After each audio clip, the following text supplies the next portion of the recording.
خوش رہنے کا ایک عجیب انداز، چھوٹی چھوٹی پریشانیوں میں خوشیوں کی تلاش۔ ایک خاتون کی عادت تھی کہ وہ روزانہ رات کو سونے سے پہلے اپنی دن بھر کی خوشیوں کو ایک کاغذ پر لکھ لیا کرتی تھی۔ ایک شب اس نے لکھا کہ میں خوش ہوں کہ میرا شوہر تمام رات زوردار کھراٹے لیتا ہے کیونکہ وہ زندہ ہے اور میرے پاس ہے نا، یہ اللہ کا شکر ہے۔ میں خوش ہوں کہ میرا بیٹا صبح سویرے اس بات پر جھگڑا کرتا ہے کہ رات بھر مچھر کھٹمل سونے نہیں دیتے، یعنی وہ رات گھر پہ ہی گزارتا ہے، آوارہ گردی نہیں کرتا، اس پر بھی اللہ کا شکر ہے۔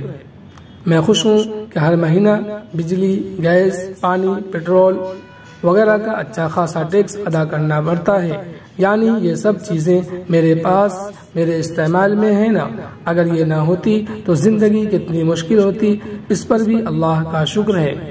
میں خوش ہوں کہ دن ختم ہونے تک میرا تھکن سے برا حال ہو جاتا ہے، یعنی میرے اندر دن بھر سخت کام کرنے کی طاقت ہے نا، اور یہ طاقت اور ہمت صرف اللہ ہی کے فضل سے ہے۔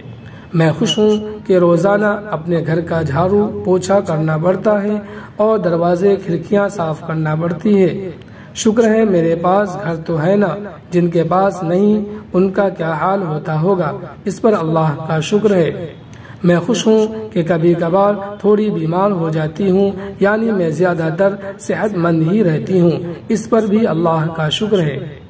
میں خوش ہوں کہ ہر سال عید پر تحفے اور عیدی دینے میں پرس خالی ہو جاتا ہے، یعنی میرے پاس چاہنے والے میرے عزیز رشتہ دار، دوست، احباب ہیں جنہیں تحفہ دے سکوں، اگر یہ نہ ہوتے تو زندگی کتنی بے رونق ہوتی، اس پر بھی اللہ کا شکر ہے۔ میں خوش ہوں کہ روزانہ الارم کی آواز پر اٹھ جاتی ہوں، یعنی مجھے ہر روز ایک نئی صبح دیکھنا نصیب ہوتی ہے۔ ظاہر ہے یہ اللہ کا ہی کرم ہے۔ جینے کے اس انمول فارمولے پر عمل کرتے ہوئے اپنے بھی اور اپنے سے وابستہ لوگوں کی زندگیاں پرسکون بنانی چاہیے۔